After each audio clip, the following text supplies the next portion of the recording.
The goal of this presentation is to promote the sport of sculling in the rowing community. By using our national team athletes, we want to show the beauty of the sport and to provide the athletes and their coaches with the necessary information to teach and enjoy sculling. Our sculling technique is based on simple, universal principles for moving boats. We also stress in our coaching feeling for the boat, for the water, and the efficiency of the motion over the mechanical execution of the stroke. There are three types of sculling boats: singles, doubles, and quads, and the rowing technique is the same for all three categories.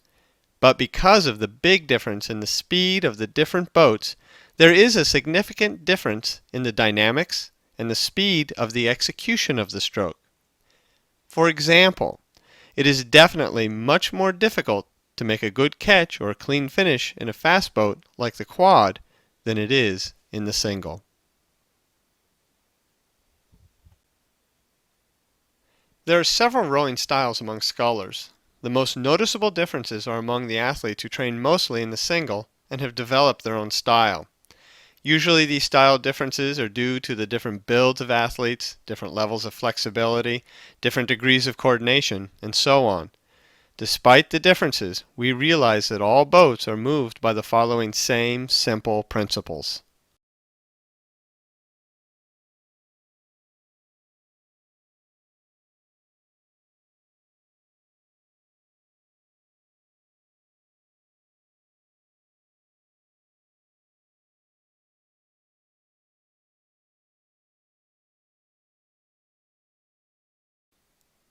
In spite of the common perception, we do not pull the blades through the water. To the contrary, we lock the blades in the water and then we push the boat past them.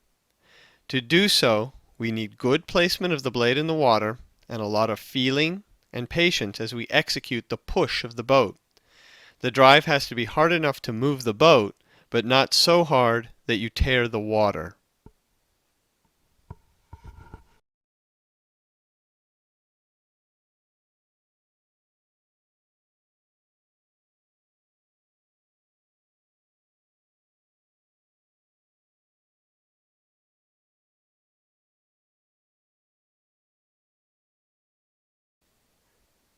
All rowing boats are propelled by the rower's weight suspended between the oar handles and the footboards. This hanging on the oar dictates a logical sequence of work for the major muscles. The drive starts with the legs, followed by the back, and then finishes with the arms. You can see the overlapping of muscle groups as this athlete goes through the drive.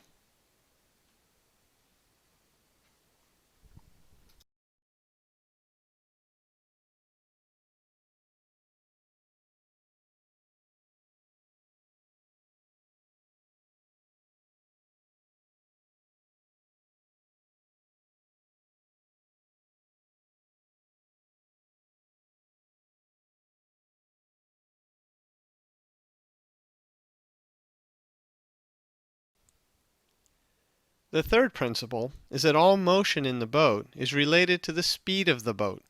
Everything starts with the placement of the blade in the water, followed by the passive hanging on the oar, the work of the legs, back, and arms, which creates the hanging on the oars, is related to the speed of the boat. This special harmony between the moving athletes and the boats creates an easy flow.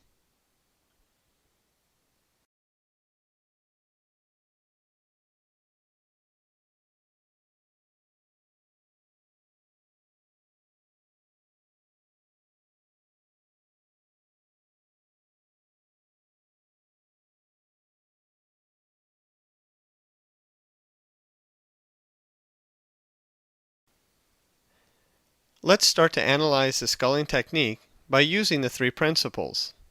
The placement of the blade in the water is the most important part of the rowing stroke.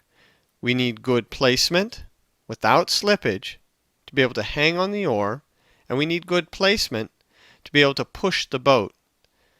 Once the athlete is suspended on the oar, the rest of the stroke falls into place by itself. Placement, catch, or scoop, as we like to call it, is also the most difficult skill to execute correctly and efficiently.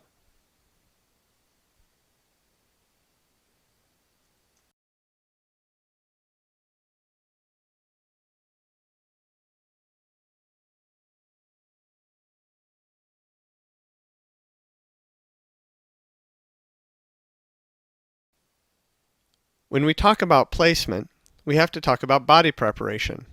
Only with good preparation, with good relaxation, is it possible to execute correct placement. Body preparation starts with a motion out of bow, which should be a smooth, lovely motion that does not disturb the run of the boat.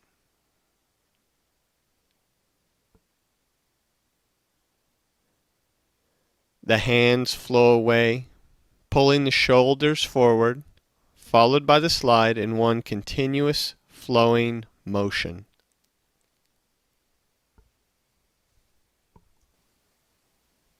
Simply, it is hands, body, and slide.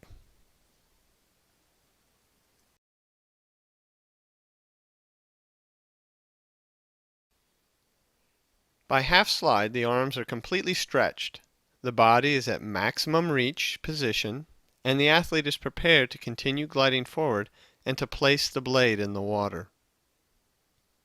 At the moment of placement, the shin should be almost vertical, in full compression. The relaxed upper body is leaning forward from the hips and the arms are stretched.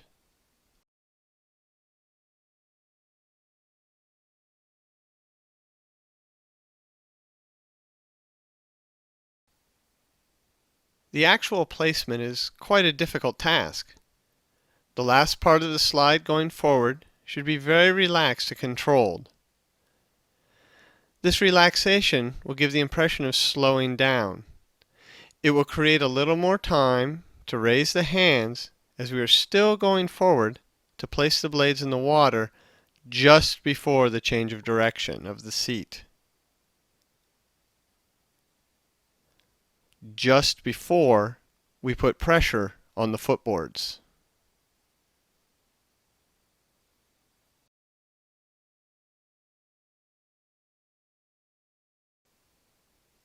The common drill, top quarter slide, demonstrates very clearly what is happening at the top of the slide.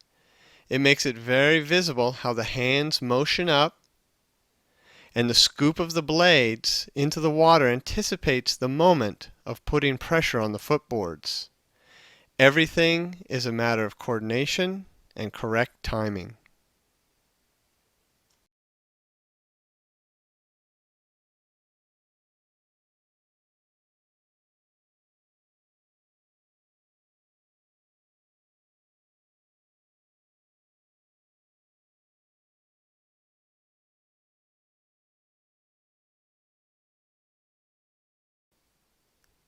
In this image, the blades are already in the water and the body weight is suspended on the oar handle.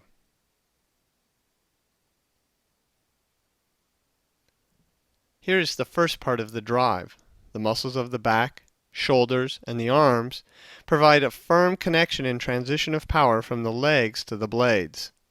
The athlete is moving horizontally towards the bow. It looks like passive hanging, like there isn't any pulling at all. At the beginning of this phase, the blades are approaching perpendicular, which is the most mechanically efficient part of the stroke. There is some knee angle left. The seat is in the last quarter of the slide, and the upper body is suspended in a vertical position. And this is very important, the arms are still straight. The last push of the legs going down will initiate the beginning of the body swing. It appears as if the body swing is ready to take over from the leg's drive. This overlap of upper body taking over the leg drive guarantees a good connection and steady pressure on the face of the blade. Before the release of the blade from the water, the athlete continues to press on the footboards and continues hanging as he draws his hands to the body, keeping the pressure on the face of the blades and the footboards until the very last moment creates a very strong and tall body position with the chest behind the oar handles and a horizontal draw of the forearms through the body. With the pressure on the blades, the athlete needs only a very small motion of hands downward, and the blades will rebound out of the water and head towards the bow. The whole drive should be happening by itself. Having the blades in the water and the body suspended will dictate the natural sequence of motion, starting with the leg drive, followed by the body swing, followed by the squeezing of the arms.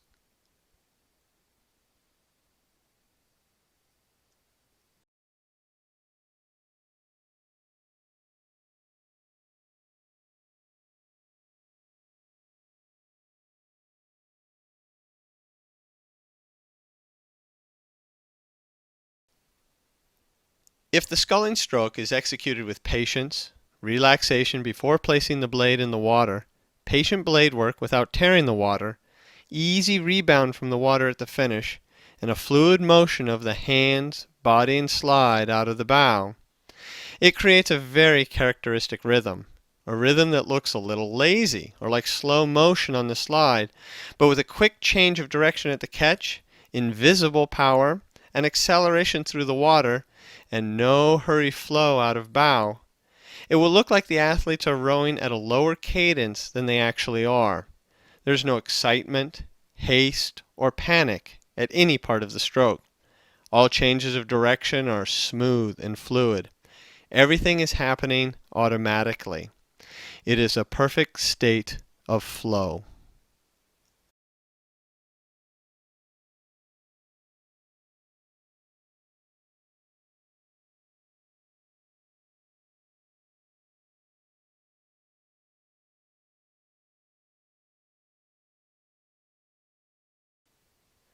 The grip is a very important part of good sculling. Learning the correct grip from the beginning will spare the athletes many problems later on. A good grip facilitates the correct execution of the stroke, especially blade placement and at the finish of the stroke. The sculling grip should be very relaxed with the thumbs on the ends of the handles, gently pushing the oars into the oar locks. The rest of the fingers should be wrapped around the handles. During the drive, the wrists are flat, and the palms of the hands do not touch the oar handle. The feathering and squaring are done with pressure by the fingers, which rotate the handles in the hook of the fingers. The wrists remain flat all of the time. This picture shows a very good draw of the hands at the end of the stroke. The elbows go through the body in a very natural way. The forearms are horizontal and the wrists are flat.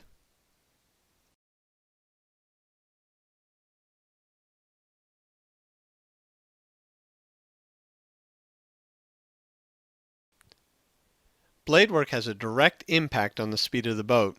Even the fittest athletes become completely useless if they do not have good blade work. Many coaches spend more time on blade work because of problems like diving or athletes feathering underwater than they do on body motion. During recovery, the blade travels to the bow on a smooth, horizontal plane at a steady height. Squaring should start as the hands go over the ankles. It should be executed at a steady speed. The last part of the squaring of the blade should also be the beginning of the direct scooping of the blade into the water with as little splash as possible.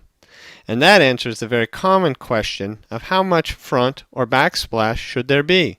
As little as possible.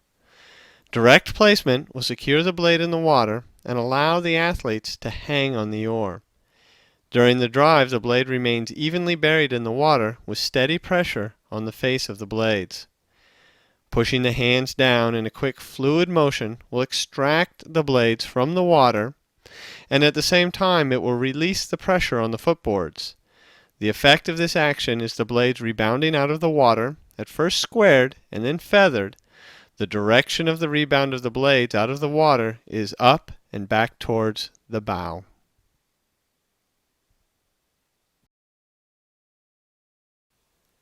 This diagram from the USRowing Level 1 Coaching Manual is an excellent illustration of the path of the blade as it travels through the entire stroke.